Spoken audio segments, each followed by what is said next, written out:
how to log in to Gujarat University student account. So if you want to log into Gujarat University student account, then first open up a browser, any browser that you are comfortable with. And I'm here with Chrome browser. Simply go for the search bar and search for Gujarat University student login.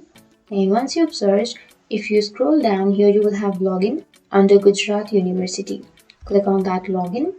Now it will take you to the login page. So to log into your account under Gujarat University, first you need to enter your username on the first blank. So simply enter your username, and once you enter your username, you need to enter your password on the next blank. But if you don't remember your password, then you can go for forgot password so that you can reset or recover your password. But if you don't have an account and if you want to create an account, then you can go for sign up, which is here on the bottom, so that you can create your account. But if you already have an account and if you want to log in, then simply enter your username and then your password. And here you need to enter the CAPTCHA. So you need to enter the digits which you can see here so that you can verify.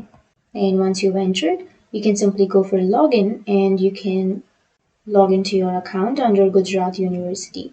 So that's it. That's how you log into your account under Gujarat University. And if you have any questions, feel free to comment below. Thanks for watching.